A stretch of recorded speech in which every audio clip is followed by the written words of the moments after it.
Lady ബഗിൻ്റെ ഇല കൊണ്ടുള്ള വീടിരുന്ന ചില്ലയ്ക്ക് തൊട്ട് മുകളിലായിരുന്നു വണ്ടിൻ്റെ വീട്. ഒരു ദിവസം രാത്രി ഉറക്കം വരാത്തതിനാൽ വണ്ടും ലേഡി ബഗും ആകാശത്തുദിച്ചുയർന്ന ചന്ദ്രനെ നോക്കി ഇരിപ്പായിരുന്നു. അപ്പോഴാണ് ലേഡി ബഗ് ആ കാഴ്ച കണ്ടത്. കുറേയധികം പ്രകാശരശ്മികൾ അവരുടെ അടുത്തേക്ക് പറന്നു വരുന്നു. ചന്ദ്രനിൽ നിന്ന് എന്തോ പറന്നു വരുന്നു. ലേഡി ബഗ് വണ്ടിനെ വിളിച്ച് ആ കാഴ്ച കാണിച്ചു കൊടുത്തു. ഹായ്, എന്ത് രസം! എന്താണത്? ചന്ദ്രനിൽ നിന്ന് പൊഴിയുന്ന നിലാവ് പൊടി പോലെ ഉണ്ടല്ലോ. കാറ്റടിച്ചപ്പോൾ അതിലൊരു പ്രകാശത്തിന്റെ തുള്ളി മാത്രം അവരുടെ അടുത്തേക്ക് പറന്നു വന്നു. അടുത്തെത്തിയപ്പോഴാണ് മനസ്സിലായത്, സത്യത്തിൽ അതൊരു ചെറിയ പ്രാണിയായിരുന്നു. മഞ്ഞ നിറത്തിൽ തിളങ്ങുന്ന ഒരു പ്രാണി. അത് അവരുടെ അടുത്തായി ഒരു ഇലയിൽ വന്നിരുന്നു. അങ്ങനെ ഒരെണ്ണത്തിന് അതുവരെ കണ്ടിട്ടില്ലാത്ത വണ്ടും ലേഡി ബഗും അത്ഭുതപ്പെട്ടു. എന്ത് ഭംഗി! എന്താണ് നിന്റെ പേര്? മിന്ന മിനുങ്ങ് എന്നാണ് എന്റെ പേര്. എന്തൊരു തിളക്കമാണ് നിന്നെ കാണാൻ. നീ എപ്പോഴും ഇങ്ങനെ തിളങ്ങുമോ?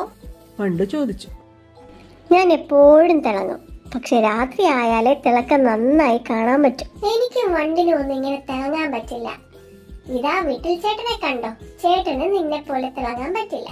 അടുത്തുള്ള ഒരു ചെടിയിലെ 2 ഇലകൾക്കിടയിൽ കെട്ടിയിരുന്ന തൊട്ടിലിൽ സുഖമായി ഉറങ്ങിയിരുന്ന വിട്ടിലിനെ മിന്നാമിനുങ്ങ് അത്ഭുതത്തോടെ നോക്കി. അപ്പോഴേക്കും വണ്ട് അടുത്ത് പോയി വിട്ടിലിനെ തോണ്ടി വിളിച്ചു. വിട്ടിൽ ചേട്ടാ, വിട്ടിൽ ചേട്ടാ, എണീക്ക് എണീക്ക്. വീട്ടിലൊന്നും അറിയാതെ നല്ല സുഖമായി ഉറങ്ങുന്നു. വണ്ട് വയറിലിട്ട് ഒരു കുത്തു കൊടുത്തപ്പോൾ വീട്ടിൽ കണ്ണു തുറന്നു. പിന്നെ ദേഷ്യത്തിൽ വണ്ടിനെ നോക്കി. എന്താണ്, സമാധാനമായി ഒന്ന് ഉറങ്ങാനും സമ്മതിക്കില്ല വണ്ടേ? വിട്ടിൽ ചേട്ടാ, ചേട്ടൻ ഇനി ഉറങ്ങാമല്ലോ. ഒരു അത്ഭുതം കാണിക്കാനാണ് ഇപ്പൊ വിളിച്ചത്.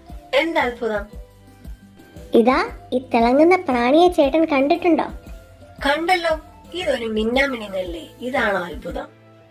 ഇതിനെ കാണിക്കാനാണോ എന്നെ വിളിച്ചുണർത്തിയത്? എന്റെ ഉറക്കം പോയി. ക്ഷമിക്കണം വീട്ടിൽ ചേട്ടാ, ഞങ്ങൾ രണ്ടും ഇതുപോലൊരു പ്രാണിയെ കണ്ടിട്ടേയില്ല. ചേട്ടനും കണ്ടു കാണില്ല എന്ന് ഞങ്ങൾ കരുതി. അതാണ് ചേട്ടനെ വിളിച്ചത്. അപ്പോഴേക്കും കൂടെ ഉണ്ടായിരുന്ന ബാക്കി മിന്നാമിനുങ്ങളെ അന്വേഷിച്ച് നമ്മുടെ മിന്നാമിനുങ്ങ് എങ്ങോട്ടോ പറന്നുപോയി. അതിനെ തന്നെ നോക്കിയിരുന്ന ലേഡി ബഗ് പറഞ്ഞു. എന്ത് ഭംഗി, എന്ത് പ്രകാശം! എനിക്ക് ആ ഭംഗി കിട്ടിയില്ലല്ലോ, എനിക്ക് തിളങ്ങാൻ പറ്റിയില്ലല്ലോ. എനിക്കും, വണ്ടും നിരാശയോടെ പറഞ്ഞു. വീണ്ടും ഉറങ്ങാൻ വട്ടം കൂട്ടിക്കൊണ്ടിരുന്ന വീട്ടിലിന് ദേഷ്യം വന്നു. മണ്ടത്തരം പറയരുത്. എല്ലാവർക്കും അവരുടേതായ ഭംഗിയും പ്രത്യേകതകളും കഴിവുമുണ്ട്.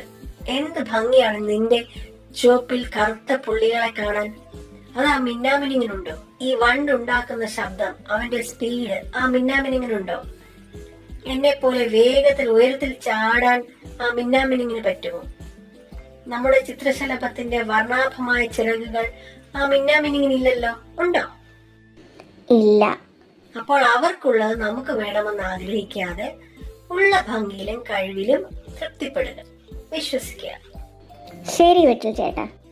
ഒരു കാര്യം കൂടി, ഇനി ഞാൻ ഉറങ്ങുമ്പോൾ ഇതുപോലെയുള്ള അത്ഭുതങ്ങൾ കാണിക്കാൻ എന്നെ വിളിച്ചുണർത്തരുത്, കേട്ടോ? വീട്ടിൽ ഊഞ്ഞാലിലേക്ക് കിടന്ന് ഒരു ഇല എടുത്ത് മൂടി.